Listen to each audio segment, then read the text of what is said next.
I wanted to say to you, if tomorrow you were asked to go back and be the treasurer, in the first month, what are the changes you would implement, First of all, we've got to get inflation under control. That's the big issue at the moment.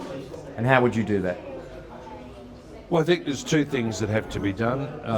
One is interest rates had to go up, and the other is the government's got to cut spending Pay off debt, pay it. and aim for a balanced budget.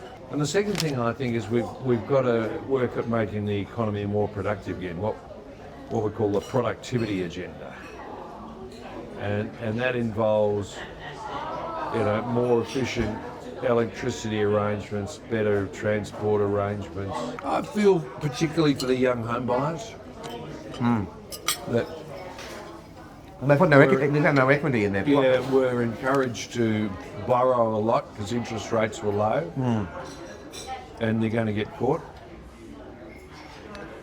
I really feel for them. Kids that have taken out mortgages in the last 2 years, say 3 years. I think when those mortgages start to reset, Yeah. there's going to be a lot of stress and a lot of pain. Funny, isn't it, that you and I can sit here and we can recall an ad that was screening, 25 years ago? That's right. I remember the jingle, I remember the words. I could sing it to you. So could I. So I could sing it to you too. Yeah. And that was some of the cleverest ads because the copy was in the singing, in the Yeah. song. Yeah. So you would sing it to yourself like, you ought to be congratulated. Yeah. Good on you, mum. Tip top's the one. Well, it's in your head. Yeah. I can recite virtually every television ad. Actually, I love television always, but 30-something years. Louis the Fly. Louis the Fly. Straight from rubbish to you. I think we've given up a lot of our freedom.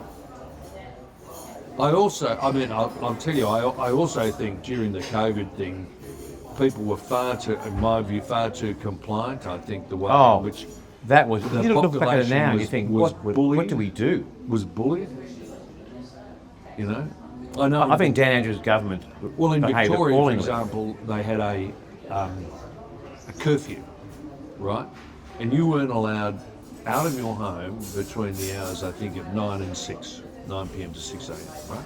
It was an offence to go outside. Well, that was Even if you hopped in a car and drove around the block on your own, right? There's no way you could give COVID to anybody. That's right. It was illegal. The cops would pick you up. We didn't even have a curfew during the Second World War, Even when Sydney Harbour was being shelled, right? We didn't have curfews.